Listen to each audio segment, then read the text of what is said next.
name is Aaron. I'm one of the pastors at Element. Why don't you stand with me for the reading of God's Word? Yeah, it's a lot. This is Matthew chapter 6, verse 12, and it says this, "And forgive us our debts as we also have forgiven our debtors." Let's pray. Father, this morning, we ask that you would move us to understand what it means that we have first been forgiven by you. And then out of that, our lives would start to take place. That we would see internally what you've done and look to those around us so that we could then begin to be your ambassadors, your hands and feet, so that this world would know the great grace that we have first received that you call us then to give to those around us. Amen. Have a seat. All right, so if you haven't guessed, at this point, we are going through this series called Forgive. It comes out of Tim Keller's book called Forgive. There's a little postscript that says, why should I and how can I? And that's a great question. Why should I? Yeah, and how can I? It's one of the best books I read this year. I was talking to my friend Pete on Monday, and I tallied up the books I've read this year, 29. That is not a humble brag, but what I'm telling you is that this is the best book out of all those books that I've read this year. So I'm talking to people on staff, and I said, I wish I could just preach this book front to back. I'll plagiarize the snot out of it. And they said, why don't you do it? And I said, sounds like a great plan. But it's not as easy as I thought it was going to be. But about 75% of almost any message in this is going to be taken directly from that book. If you picked up a book and it's like, Aaron said that, exactly, I want you to know that. It just helps me to go through these messages and not be like, quote, quote, quote, quote, quote. Assume it's if I say anything good, assume it's from the book, because I'm not this smart. So let's just go with that. Because we're doing this series because we had some things about us as a church family that we were working through, and we thought forgiveness is a really great way to look at how to forgive one another, repent with one another, grow in authenticity, so we'd be a deeper gospel-centered community. And then we want to acknowledge with you, it is summer. We understand people are in and out all the time. But if you are gone, please get our podcast. If you don't know how to do that, talk to Sarah at the Welcome Center. She'll hook you up on your phone. If you're like, I don't like podcasts, I want to watch this guy. If you're watching online, I don't know why. This is the face for radio, I'm telling you. But you can go and then watch the YouTube, but keep up to date because each week is going to kind of build on the previous weeks. Not that if you invite somebody, that week won't stand on its own. It will. But each week is really designed to go with all of the others. And if you listen to a podcast, you can slow me down. 0.75%. And it's also funny because I sound like I've been drinking a little bit too much. If you 0.75, it's like, hey, it's really weird. Or you can speed me up if I'm not fast enough. There you go. Now today what I'm going to do is take a good chunk of the second chapter of this book and give you three main models of forgiveness in our world, in our culture, that do not reflect biblical forgiveness, but we think that they do. The longer we kind of walk in our culture, the more we think this is how you do it. These aren't centered on the gospel, so how could they be biblical? Now, as we start this, I'm going to show you a video. This is my friend Janelle. Now, some people have asked some questions about the videos that we're showing during this series. What I want you to understand, Janelle will say this right at the top. She will let you know she is not perfect. We do not show you these videos to be, hey, here's epitomes of forgiveness. We're trying to show you these videos up front to show you different people's views of forgiveness. And sometimes those views may not even be biblical, but we want you to see how people kind of process and deal with forgiveness. So here's Janelle Cantrell.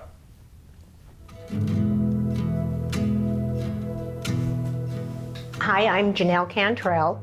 I'd like to believe I'm perfect, but we all know better. It's amazing how something so long ago can still affect you today. And I think that's because it's hard for all of us to forgive. It would have been many years ago and it was work-related, where I had a discussion with a friend about something that was happening in where I was employed. And I thought it was wrong. And I was having lunch with my friends, and it made its way into the paper. Okay. And of course, right away, one of my friends apparently went and told my superior, who had talked about this, instead of just even coming to me and saying, hey, we need to sit, this is happening, we need to go. She just went right to the superior. Basically ratted me out, I guess. Back then I didn't really deal with it. I ignored it. I had a hard time forgiving the person that had done that, even though I still talked with her and still went to lunch with her. I was very careful about what I ever said in front of her again. If I had approached her the way I would do it now, it would have led to reconciliation, a better reconciliation, rather than I ignored it and pretended that nothing was wrong with her. I think now the way I would handle that is much better than just ignoring what had happened. Because then back then, we never had a discussion about it. So is it still with me? We're talking about it. Yes, it's still with me. And she has long since passed. From this series, I hope to learn true forgiveness, because sometimes I wonder, I say the words, hey, it's okay. It's water under the bridge. I don't say, hey, I forgive you. It's water under the bridge, let's move on. But then it comes back and bugs me again. Is that true forgiveness? That it keeps coming back and bugging me? Have I truly forgiven somebody if I can't let it go? Not forget totally that something has happened, because that's not part of forgiveness. I don't think. But if it keeps bugging me, not just a thought here or there, that, boy, I can't believe they did that. Is that true forgiveness?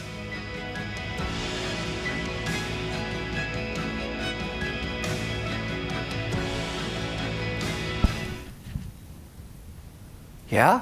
No? What? It's like, okay. So again, that's the reason we do this, is we want you to just kind of start to think as people talk through it. You might be like, oh, I totally relate to that. Oh, that's how I think. That's how I feel. Well, what I'm going to do is break these out a little better in a bit, but these are the three secular approaches to forgiving. Keller calls these, the first one's called cheap grace. Now, cheap grace is a view that you just kind of stick your head in the sand. You ignore it. All the emphasis, he says, is on the victim therapeutically being liberated from their anger. So confrontation with somebody might take place or might not, but only if it helps that victim's inner healing. This is really kind of you bury your head in the sand. I don't want to cause any waves. I don't want to look at it. The second one he calls little grace. He has this little grace thing that goes with each one. This is really a transactional type of forgiveness, though. It means that all the emphasis is on the perpetrator meriting, earning that forgiveness from you. If you're a victim, you determine when and if that other person will get your forgiveness, if you will give up your anger. And the other person has to earn that through extensive acts of repentance and reparation. The third one he calls no grace, and this is when there is just zero chance of forgiveness. Now later on in this series, we're going to talk about what is actually called costly grace. Costly grace is real grace, and that's a model of forgiveness that's shown in the Bible. And this model of forgiveness starts with the vertical, God to us, and then goes outward when we understand that, horizontal to other people. Before we talk about those three human-centered models of forgiveness, though, I want you to understand the background for why they are so appealing today and why we tend to fall into these so readily, because the first 2 weeks we did a foundation, now we're building on that foundation. So why are these non-biblical models so easy for us to fall into? The first one is this, that we live in a therapeutic culture. Now, when I say therapeutic culture, some people are like, what does that mean? Is therapy bad? No, a therapeutic culture does not mean therapy's bad. Actually, therapy might be great for you if you need to work through some issues of forgiveness to move to a biblical model of forgiveness. But researchers have noted that our culture has taken this very strong inward turn, and this is reference to a therapeutic culture, this inward bent. Now, in other eras, people, they would think about their larger communities. You drive into a neighborhood and everybody's lawn was just immaculate. And they did that because they wanted their entire neighborhood to look good. So your lawn would look great. So your neighborhood looked great. The armed forces had this slogan, which was, ask not what your country can do for you, but what you can do for your country. Remember that? You heard that? Right? Now today it's the exact opposite. It's like, what? What can my country do for me? That's the question. Forgive my student loans? Yes. It's the middle of COVID. I need a mask. I don't want to pay for a mask. The government should give me a mask. What can the government do for me? That's our mindset today. You know, the armed forces, they now change that logo, and now what is it? It's be all that you can be. And if someone comes up to you in your neighborhood and says, hey, you know, your lawn's a little overgrown, can I help mow that? Or do you need some help with that? And you're like, don't talk to me about my lawn. How dare you go take care of your own lawn? This is my lawn. This is how everything, right? Everything has just kind of changed. We get offended when someone mentions us looking out to a wider culture around us. Instead of identity being given to us by God, we are now told that we are to look inward. You look inward and forge your own identity that is based upon your own desires, and then you move that inward identity outward and demand society honor your individual interests. And this is when we say, this is just my truth. It's just my truth.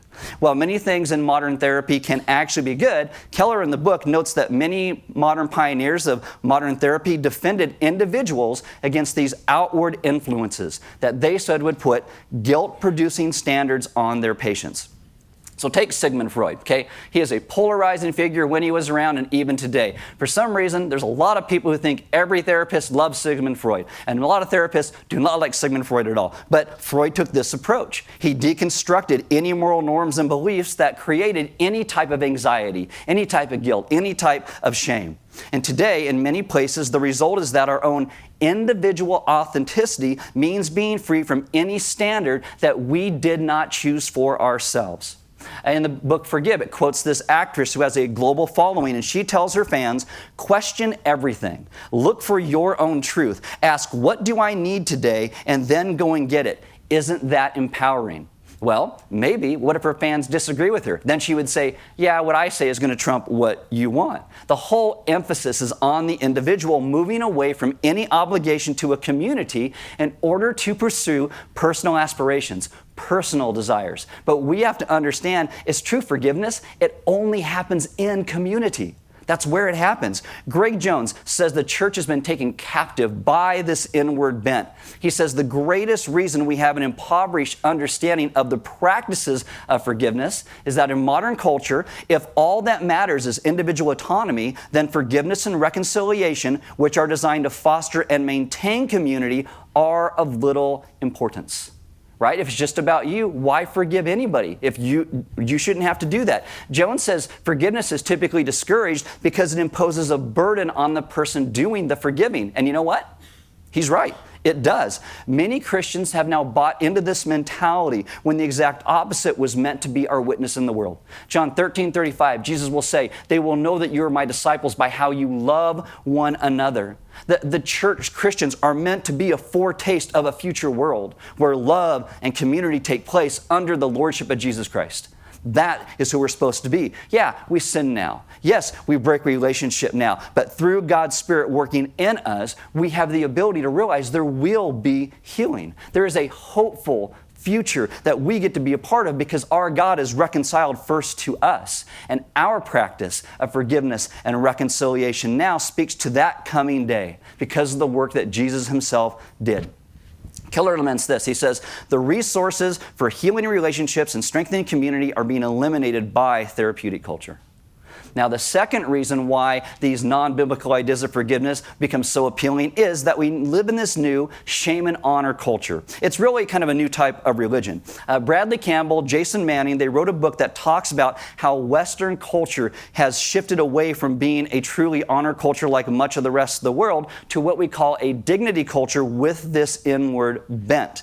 It's like older cultures, but we're so turned inward in that therapeutic sense. So modern culture teaches people to demand respect and affirmation of my own identity. Whatever I deem that identity to be at a given moment, it can change, but you have to look at my identity and say, this is wonderful. And you respond with outrage at the slightest offense against your identity.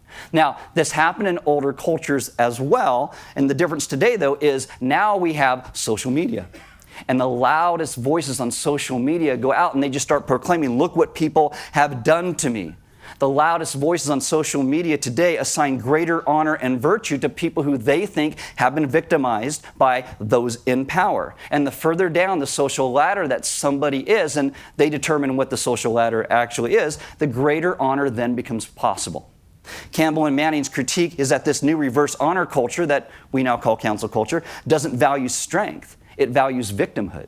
It values you looking for ways to be hurt and offended. They say it creates a society of constant good versus evil conflict over the smallest issues as people compete for status as victims or as defenders of victims. And what this does is it destroys our ability to lovingly overlook slights. It sweeps away any real concept of forgiveness and reconciliation. Let me give you an example. A few weeks ago, my wife and I, we were at Costco. Took our puppy, she's gigantic, but anyway, we brought our puppy, and we left her in the car. Now, our car has this thing called dog mode. You put it on dog mode, you set it to 68 degrees, and the inside of the car stays that temperature. And there's a sign that comes up on the screen, and it says, hey, don't worry, the car's at 68 degrees. My owners didn't leave me in here with the doors up, and I'm in dog mode. Well, this lady comes and writes this mean note. Your dog's in your car, you're terrible people, you're trying to kill your animal. And so my wife takes a picture of that and puts it up on Facebook and says, I don't understand why people just don't read what's on the screen. And all of a sudden people are like, yeah, what's wrong with these people? Oh, God. Our culture teaches us to be outraged, to instantly put something up. How dare somebody? My wife didn't put it up to be like mean and be like, how dare they? She just thought it was funny. I thought it was funny. And then we didn't realize people are like, yes, I will be outraged for you. You're such a victim. And it's like, whoa. But that's what our culture is like. And our culture teaches people to be outraged by the smallest thing. And this short circuits the ability to have forgiveness for one another because you gain honor, you gain virtue by people rising to defend you, by being offended. Now, this has also gone into politics. Politics is like a new kind of religion, but it's religion without any means of requiring and having redemption or forgiveness. Like people who disagree with you, they're no longer just mistaken. Now they are evil heretics trying to destroy the world.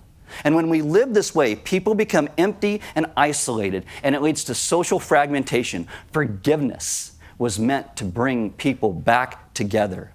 These Western ideas, human rights, taking care of the poor, social justice, those actually have deep roots in the Bible. Christians can be allies with people who work for racial and economic justice, but what we have to understand is our moral direction is not set by organizations. It is set by God Himself, by what He has said. Our moral norms are rooted in the Bible. God is not only holy and just, He is merciful and forgiving. In Exodus 34, verses 6 and 7, God describes who He is. And He says, I am the Lord. I am merciful and gracious, slow to anger, abounding in steadfast love, but quickly goes to the place where He says, but justice is real. And I will bring about that justice. Respectful interactions with opponents and forgiveness of others is part of our faith.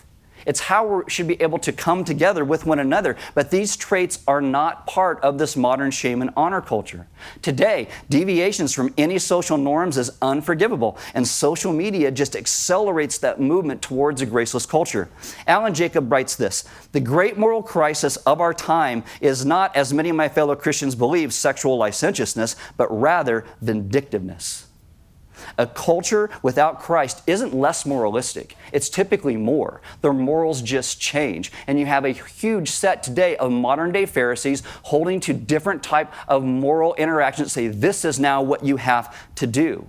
Keller writes this, the new shame and honor culture either produces a heavily inquisitorial merited forgiveness approach or leads people to abandon forgiveness altogether.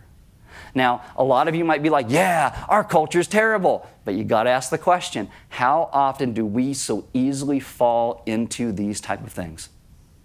We do. It's so simple for us to do that. We must look in a mirror first. So let's look at these incomplete views of forgiveness. Okay, so first off, cheap grace. We're going to call it that, where you just forgive because you're supposed to. And cheap grace isn't real grace at all. Okay, anyway, in the Forgive book, it tells this story of an American nun named Diana Ortiz. She goes on a 2-year mission trip to Guatemala to teach underprivileged youth how to read and write. She is kidnapped, she is tortured, and she is raped by members of the Guatemalan military.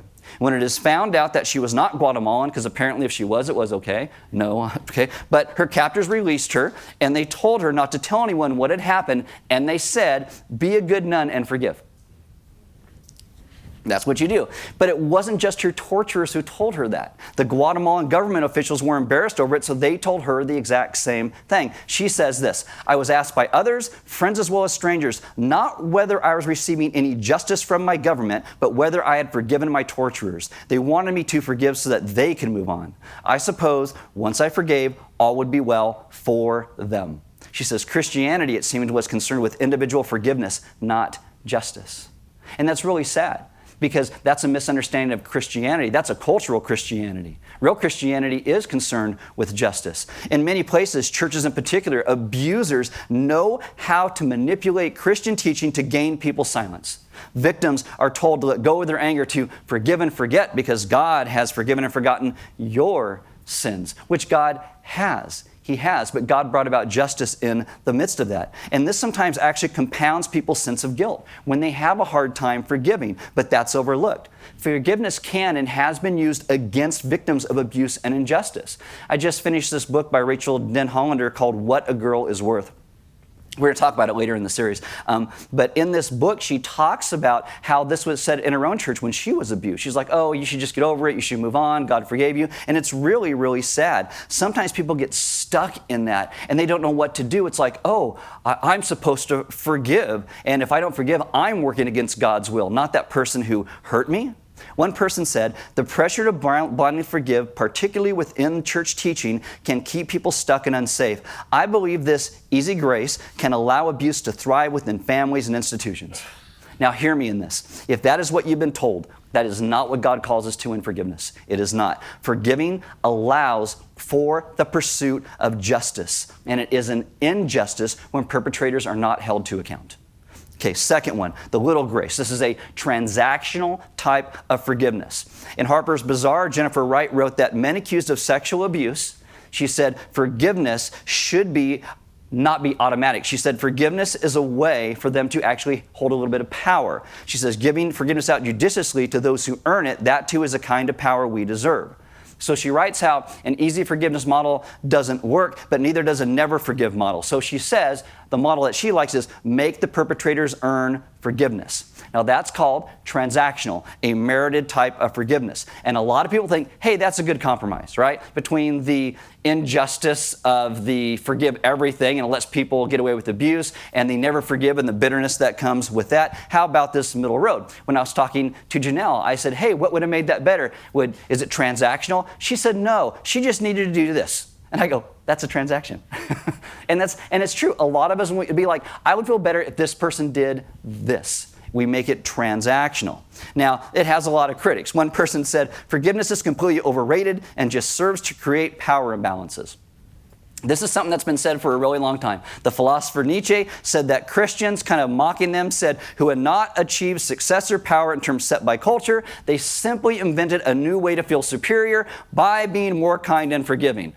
Okay, Jennifer Wright says the same thing. It's why this merited forgiveness system, she says, is a way of exercising real power over someone. But that means in the end, it's not really forgiveness. It's not. It's another way to try to control others. Tim Keller says it is a form of revenge masquerading as virtue. Martha Nussbaum of the University of Chicago, she talks about how you do this transactional forgiveness. She says, first the victim does confrontation. Then if the perpetrator acknowledges and responds with confession and apology, then the wrong person works through their feelings, and finally the wrong person emerges triumphant, unburdened by angry emotion, her claims fully acknowledged, ready to bestow the grace of their non-anger. But she says the real condition for the forgiveness is enough weeping, imploring, and apologizing, typically involving considerable self-abasement. The abasement is the precondition for the elevation. And in the end, that's not really forgiveness. What that is a gauntlet through which you make a perpetrator run through until they're sufficiently wounded. And that also is not how the Bible or Jesus speaks about forgiveness. And then there's what's called the no grace model. This is where there's zero chance of forgiveness. If I was going to title it, I would call it the no soup for you model. Seinfeld fans, okay? So the major pressure today is now not forgive at all. It says that forgiveness is outdated, it is bad for us, and this again comes out of our self-centered culture, right? Why would I want to forgive? It is too hard. I don't want to do these things, so therefore I just won't. There's an interesting story in the Forgive book, which is actually detailed a little bit more in a Malcolm Gladwell book that came out a few years ago. But it's about this family in Canada. Their little girl was kidnapped and tortured and killed. She is found less than 1,500 feet from their home in this shed. Now, the parents of this girl were in a religious community. There's a lot of shock, there's a lot of horror, there's a lot of brokenness that comes a part of this. And so they're trying to figure out how in the world to deal through this. They start talking to people. One of the people they eventually talk to is the guy in California that got the 3 strikes laws passed. Now, the 3 strikes law, you get 3 felonies, you're in jail, no parole, you're just done. This happened because his little girl was killed by a felon who should have been in jail. And so they were talking to this guy, and everywhere they went, oh, this is where she did this, and this is where she did that, and this is this thing over here. And his whole life was consumed because he deified his daughter who had died, and his anger and his vengeance just overrode everything in his life. And they said, we made a decision that night that we would respond differently, and we chose the path of forgiveness. And they were met with horrified responses. They joined this group called Family Survivors of Homicide, and they are told, you need to stop talking about forgiveness because it's wrong, both socially and emotionally. They were told, you could not have actually loved your daughter if you're going to offer this guy who killed her forgiveness. And they kept saying, forgiveness is going to create a more dangerous society where violent criminals would not be held accountable, even though they never said that. They never said, if I forgive this person, that justice shouldn't be brought about. They never said that. Today, the no forgiveness model usually singles out women and minorities, telling them that they should not forgive since historically they have had little advantage or opportunity. And to be fair, sometimes the opponents of forgiveness have a point. Forgiveness as an automatic, unconditional, and expected response has been a way for many people, women, minorities, to be abused and controlled. But a transactional forgiveness model can also be a barrier to justice if only the victim can determine what the wrongdoer deserves. In the midst of your anger and pain, we never think clearly. We never do. Is it the right of the victim to declare a person absolved? That's the question. Those who hold to the no forgiveness model appeal not to mental health or self-respect, but to a moral appropriateness. Elie Wiesel, who is a Holocaust survivor, he wrote a couple books about it, and he was once asked if he forgave the Nazis. He responded like this, "Who am I to forgive? I am not God. No, I cannot forgive." And many people today think he's right because it seems morally inappropriate to forgive evil. Delia Owens in Where the Crawdads Sing, she writes this, why should the injured, the still bleeding, bear the onus of forgiveness? And that's a question for a lot of people today. One person said, revenge may be wicked, but it's absolutely and overwhelmingly natural. And it is. So what do you do with that? Where does the real gospel-centered forgiveness start? Where? Understanding the gospel makes it possible for us to learn to forgive others and then go speak to them for the purpose of justice, for the purpose of bringing about something that is right, and maybe even in the end, reconciliation if possible. The cheap grace model of forgiveness focuses strictly on the inner emotional healing of the victim, but many times it ends up letting the perpetrator off the hook. The little grace, the no grace model seek revenge, which can lead to these endless cycles of retaliation and violence. What these models lack is a transformed motivation that we set the last couple weeks, this model, this foundation, this vertical dimension of forgiveness. Last week I told you, human forgiveness will always and has to be dependent upon divine forgiveness, not the other way around. There is a vertical aspect of forgiveness, which is where we start. God's forgiveness of us, that's where it starts. And as we begin to deal on that, why we needed to be forgiven by God Himself, we do that internal work, that hard work in us as we understand God's forgiveness. And that leads to places where we will start to grant forgiveness to other people who have wronged us. And out of that comes this horizontal result. And the horizontal result can actually lead to places of reconciliation. The 3 non-Christian approaches, they start and end with the self. They start and end with us. And therefore, they do not truly become forgiveness. Many times, what they become is vengeance. And this is the thing. When you learn how to truly forgive, your justice seeking will be justice seeking, not vengeance seeking, because we want real justice. Last week we talked about the parable of the unforgiving servant in Matthew 18, 23 to 35. Well, it shows that our understanding of forgiveness can only lead to true forgiveness when we understand what the King has first done for us. The parable's teaching on forgiveness addresses our society's anxiety and confusion regarding forgiveness. When we are a people who come to a place where we experience God's divine forgiveness, it will bring a healing that is grounded in Jesus' costly sacrifice. Before forgiveness can ever truly be extended to anybody else in any meaningful way, we must remember that we were sinners, that we were in need of mercy like everyone else, so our hearts can become filled with His love and His affirmation. And again, then our justice seeking becomes justice seeking and not vengeance seeking. We don't do this again for our sake. We do it for justice's sake. We do it for God's sake, the perpetrator's sake, and any future victim's sake. We seek out real justice. We have to understand, understanding the gospel brings a change to the motivation for why we do what we do. Our society cannot live without forgiveness, and when it's absent, the results become horrifying. Studies have shown most mass shootings are by people who nursed grudges. Shooting deaths in urban areas tend to be revenge attacks between gangs or family members. In the Forgive book, it talks about this guy who murdered these people that were in his carpool, and he shot and killed 6 of them before the cops got him. And as he lays dying, he's talking to the police, and he's explaining the grudge he held against every single person and why he killed them, and he was angry that he didn't get to kill the last guy. All of this inside our hearts. Hannah Arendt, a Jewish philosopher, writes after the Holocaust, and she said this: without being forgiven, released from the consequences of what we've done, our capacity to act would, as it were, be confined to one single deed from which we could never recover. We would remain the victims of its consequences forever. This is why forgiveness is so important. Because if you're not, you don't understand it, you're going to be stuck in one moment the rest of your life. It just keeps coming back up. Martin Luther King Jr. said, "He who is devoid of the power to forgive is devoid of the power of love." Of really understanding love. To be a healthy society, one in which broken relationships can be regenerated, we must come to the place where we understand forgiveness. Arendt and King write in times that represent really horrendous things, systematic oppression, and that had to be met with truth and love, with justice and mercy and forgiveness both. And when we talk about this, there's these huge forgivenesses that are out there, and I get that, but what about the little ones every single day? To you and me, we need to understand how to do the small forgivenesses every day as well.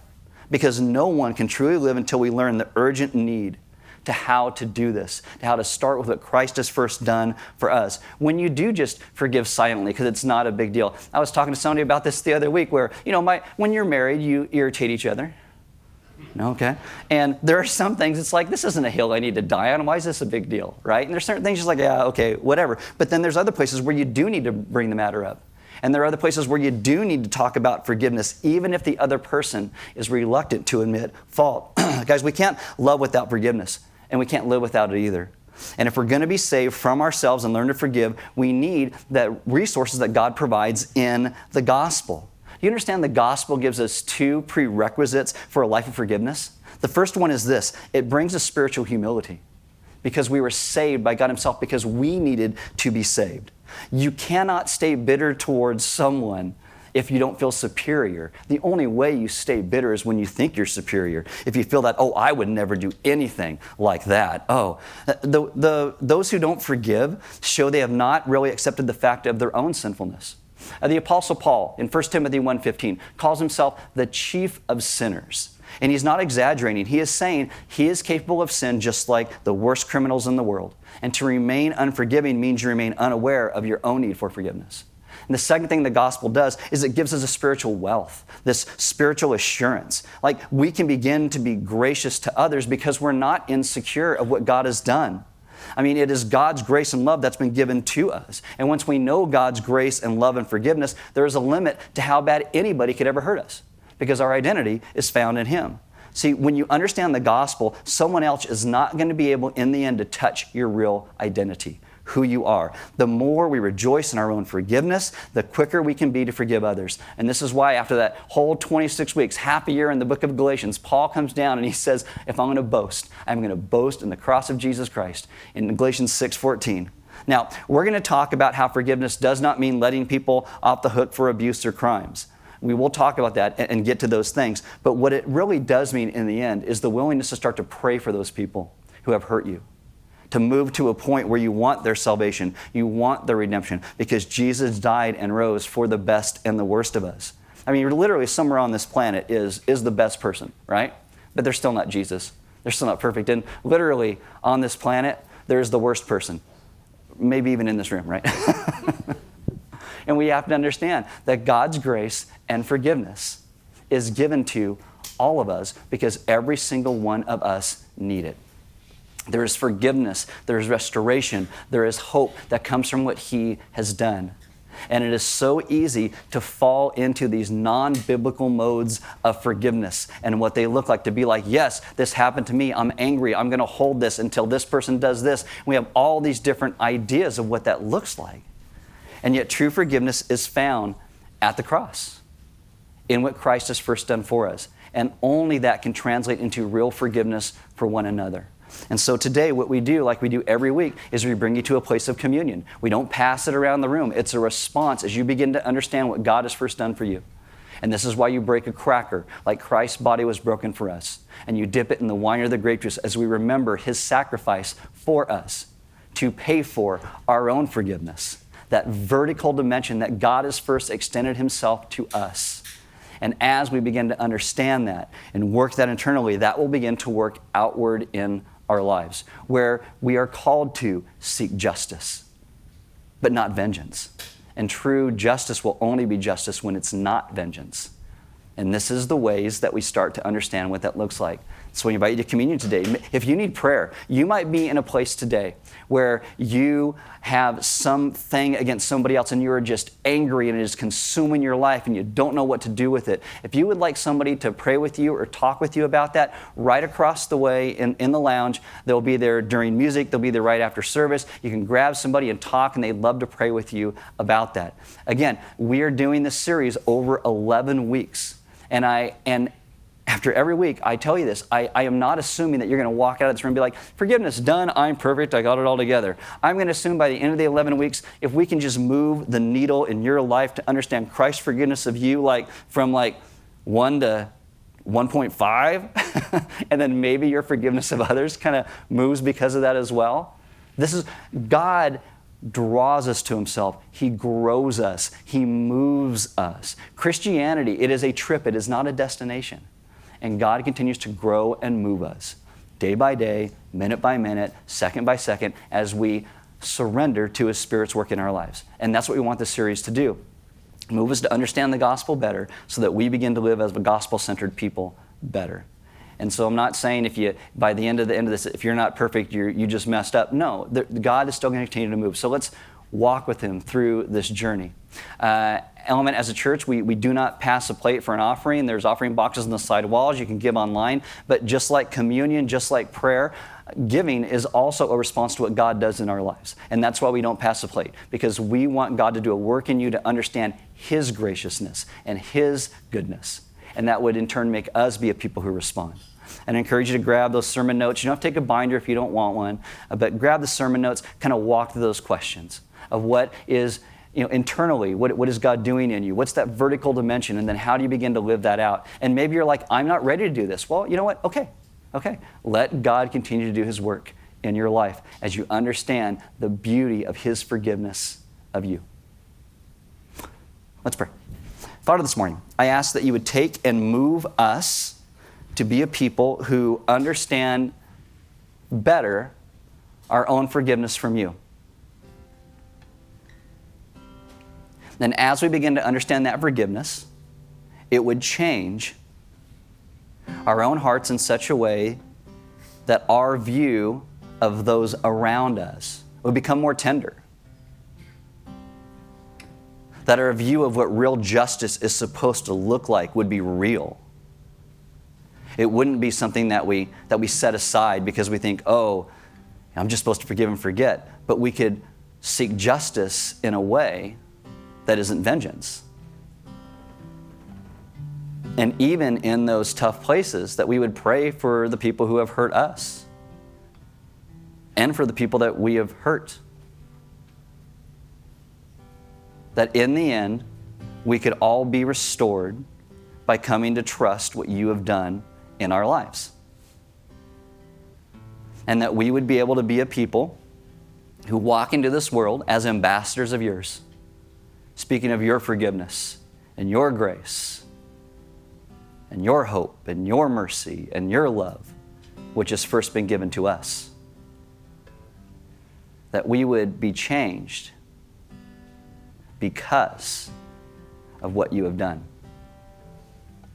So teach us to live our lives glorifying you in response to what you have done and living out our lives with others by being your children and your priests, representing who you are to this world. And I ask that you would give us the ability to see the type of forgiving we have been doing versus the type of forgiving that we have received from you. And there would be a whole new life and hope and joy brought about because of your goodness first given to us. And we ask that in your Son's good name. Amen.